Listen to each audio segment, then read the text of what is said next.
Well, this is huge for the world of manga piracy online. This was allegedly the literal biggest website, the biggest platform for pirating manga online. This has just been shut down. The alleged operator of the website got his house raided. I mean, it's crazy. Everything is just nuts. So this all has to do with a massive manga piracy network that is called, I don't know how to pronounce it. I'm just going to call it Batoto, Bato.to. Yeah, so Batoto, it has been around. It looks like since about 2014, it rose to popularity with the whole thing with the website, manga piracy. I don't know what exactly made it so that it was alive for 11 or 12 years and it got insanely popular before it was shut down. Stuff like this is probably a lot more complicated than I really understand it to be. It's probably not just as simple as, the government shuts down the website because they suspect it, but it has really now been shut down. So we see right here from Kotaku today. A lot of people have been talking about it, but this is just one source. It says the largest manga piracy site in the world shuts down after allegedly costing the industry $5 billion in lost sales. It says the most popular place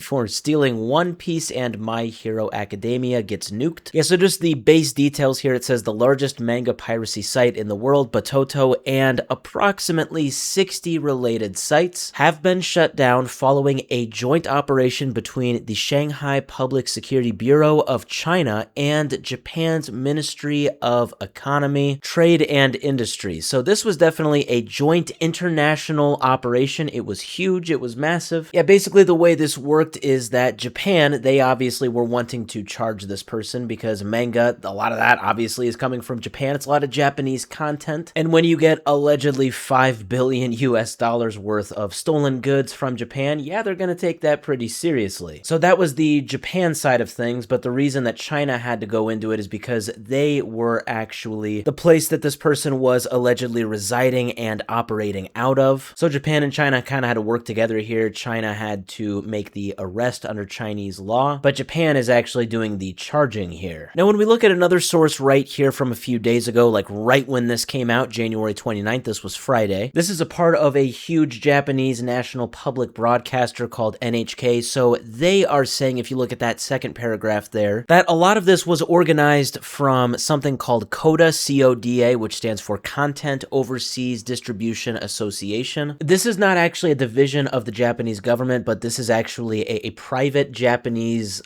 company or firm that's basically, it looks like, backed hugely by the Japanese government. Basically what CODA does is they are set up to basically fight piracy, especially when it comes to overseas piracy. They try to promote the legal overseas distribution of Japanese content, and of course they're going to fight against overseas piracy. And when we actually go to the source CODA, when we go to their website, we get this right here, this post, again from January 29th. It says, operator of the world's largest manga piracy site, Batoto, criminally investigated in China, and we get the details right here. So it says this all happened actually on November 19th. This is when this raid happens. This is about like 2 or 3 months ago. So it says on November 19th, 2025, the Shanghai Public Security Bureau of China searched the residence of a man living in a certain region of China, sorry, I can't pronounce it, on suspicion of copyright infringement. Again, it says that he allegedly operated Batoto and these 60 related sites. It says the man was detained, questioned, and has since been released on bail. It says he has admitted to operating all of the related sites and is expected to be formally indicted in due course. I am very surprised, by the way, to hear that he was released on bail. What kind of bail do you give somebody that has allegedly $5 billion